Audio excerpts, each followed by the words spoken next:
Senhoras e senhores, mais um dia aqui no Futebol Esporte Show para falar agora da organização ofensiva de uma equipe de futebol. Existem várias maneiras de se atacar, de cumprir a lógica do jogo, que é você marcar mais gols que o seu adversário. Só que aqui no Brasil a gente passa por um momento meio complicado nessa parte de ter a posse de bola. As últimas equipes campeãs, equipes que tiveram sucesso, não eram equipes que tinham um ataque muito elaborado, um jogo de posição, por exemplo. Para debater isso, ao meu lado mais uma vez, Rodrigo Belão. Belão, eu quero já te perguntar isso aí, te colocar essa provocação. Em que momento você acha que o futebol brasileiro se encontra em organização ofensiva? Grande abraço, boa tarde. Boa tarde a todos. Eu acredito muito que a gente tem uma diversidade. O grande X da questão não é o futebol brasileiro somente. Eu acredito muito que a gente passa por uma questão mundial dos ataques mais rápidos, né?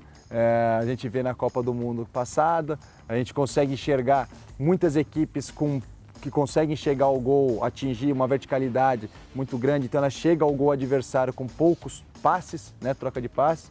Da mesma maneira que a gente consegue encontrar em alguns lugares equipes que tocam várias vezes na bola para chegar no gol. É mais difícil, há um estudo da FIFA há muito tempo, já há algum tempo, que diz que a maioria dos gols acontece entre 5 e 10 segundos. Né? Com poucos toques numa ação ofensiva, Exatamente.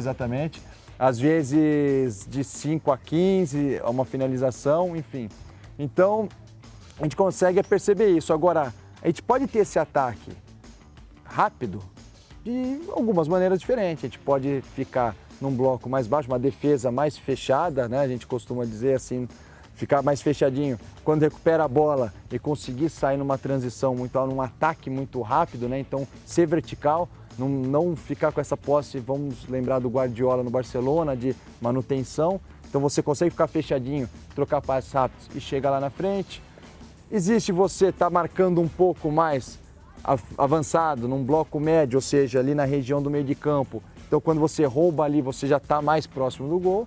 E hoje em dia que está em alta, se fazer muito ou se falar muito a respeito de marcar pressão. Que você roubar lá na frente a bola e você já está muito mais próximo do gol.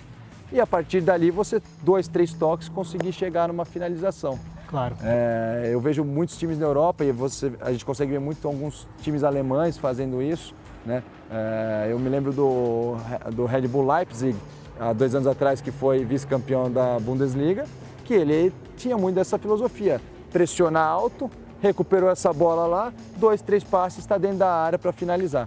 Eu acho que é uma maneira do ataque rápido. Claro, Belão, mas você acha assim que existe um estigma, por exemplo, de que só o jogo posicional, talvez, do Guardiola é que seja bonito? Eu falo isso porque, para mim, não existe certo ou errado no futebol e a questão de bonito ou feio, ela é bem relativa, né? Tem o resultado e tem padrões, tem comportamentos que te aproximam da vitória. Você acha que ficou muito assim, um ataque bem feito é só aquele que tem muita troca de passe, que tem apoio, é mais bonito do que um ataque vertical, com poucos passes? Tem muito desse preconceito ainda? Eu acho que tem por alguns aspectos, porque a gente costuma achar legal, principalmente no futebol brasileiro, a gente não pode esquecer a nossa cultura. E eu acho que a gente vem muito da cultura do que foi construído na década de 70, a Copa de 70 e 82. Um jogo vistoso, de passe, deixar o adversário na roda. E por muito tempo a gente deixou de fazer isso. Não sei por qual motivo, a gente pode levantar várias hipóteses. Porque é mais difícil atacar do que defender por N fatores do futebol. N fatores, exatamente. Tanto que você construir uma equipe que ela é melhor organizada defensivamente é muito mais difícil do que uma equipe melhor organizada ofensivamente. O que eu acredito é que as equipes têm que começar a pensar em propor o jogo. E propor o jogo não significa só a manutenção da posse. Por um período, Marcelo, eu acredito que a gente se perdeu nessa questão do Guardiola, do Barcelona, achando que a posse de bola era o mais importante. E muitas equipes ficavam com a posse de bola no campo de defesa, no meio de campo. Inútil, exato. Inútil. E não chegava na finalização. E aí eu acredito que a gente consiga mudar isso a partir do momento que alguma equipe brasileira consiga trabalhar essa posse e chegar no terço final e conseguir finalizar bastante. Então ela vai ter o todo do propor o jogo no estilo Guardiola, no estilo da Copa de 82, de pôr o adversário na roda, vamos dizer. E você acha, Belão, que isso tem a ver com a questão do futebol de rua hoje aqui no Brasil ter dado uma caída, também por questões sociais, não tem mais tanto campinho como tinha anteriormente? E a questão dos técnicos também. Quando a gente fala que é mais difícil atacar do que defender, Aí vai uma questão do coletivo. Aí é o treinador que tem que elaborar ideias, conceitos, princípios, subprincípios para fazer esse ataque elaborado acontecer? Eu acredito ter um pouco de tudo. A questão social, ela é no mundo, não é só aqui.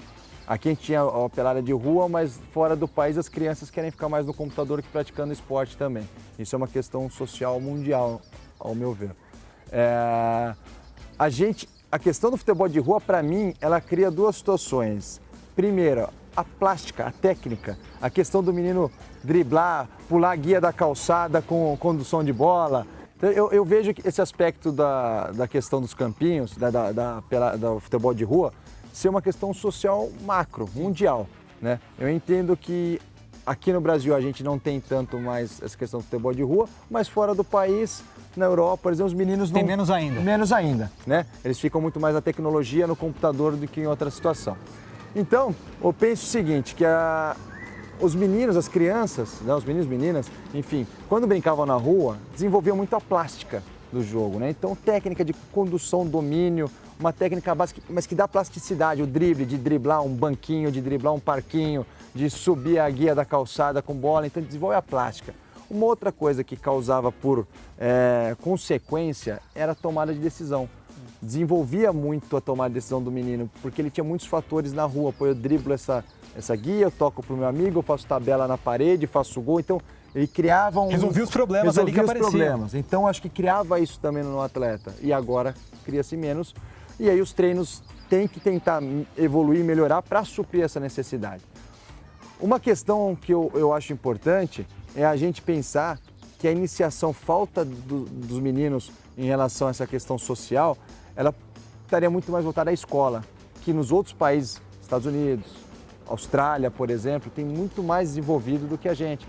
Educação física escolar lá, desenvolver a habilidade motora da criança e não ser simplesmente igual muitas pessoas tiveram. Eu tive aulas de educação física assim, o professor larga a bola lá e todo mundo quer jogar a bola, né? E aí fica um pouquinho inútil, né, essa questão na formação do ser humano e consequência do atleta. E os técnicos também faltam ali talvez mais ideias, mais conceitos e principalmente como implementar isso? Eu acredito que falta em parte, acho que os treinadores têm culpa assim de alguma maneira. Muitas pessoas, como eu falei, eu acho que interpretaram errado algumas ideias, porque tudo é interpretação, né? Então a gente vê o Guardiola e simplificar o que ele faz, isso eu estou trazendo para 10 anos atrás, né? Quando eu comecei, que eu ouvia muito, posse de bola, então toca a bola, e achar que o treino de 2 toques iria resolver. Eu errei muito fazendo isso. Porque não tem drible, né? Por exemplo. Eu vou te dar um contexto que aconteceu comigo. Eu trabalhei com um atleta na base da Portuguesa, do sub-14 no 15, 16, 17, foi crescendo junto comigo esse menino. E ele viveu a vida inteira treino de 2 toques. 2 toques. Ele era um garoto que tinha muita agressividade com bola, para driblar, enfim, tinha muita força, arranque. E aí eu encontrei ele no profissional. E quando eu encontrei ele, e a gente tinha o costume de chamar ele de falar, ele é burro, fulano é burro. E eu falava para ele, por ter essa sensibilidade, você é burro, faz isso, toca a bola, não sei o quê. Quando eu encontrei ele no profissional, eu vi que ele tinha perdido toda aquela situação dele de arranque e tudo, e eu me lembro nitidamente um jogo dele no profissional que ele recebeu a bola na linha de lateral, dominou ela com uma perna, já dando um tapa para frente, já vencendo o adversário, e ele deu mais um tapa e parou, começou a proteger a bola e soltou. Eu falei, olha o que o treino de 2 toques a vida inteira causou com ele, dele ter sistematizado que ele tinha que dar 2 toques, 3 no máximo e soltar essa bola, ao invés de levar, arrastar, driblar, chutar para gol, né? Então, eu acho que a gente tem muita culpa em situações assim, o treinador tem. Agora, para melhorar isso, não pode simplificar a vida, nada na vida é tão simples. O Barcelona é só tocar bola, não sei quem é só agora o City, ou enfim, né? A gente tem que dar um passo à frente, tentar entender o macro. Claro, com certeza. Maravilha. Falamos então de organização ofensiva aqui no Futebol Esporte Show. Se liga que tem muito mais com o Rodrigo Belão, o nosso convidado de hoje.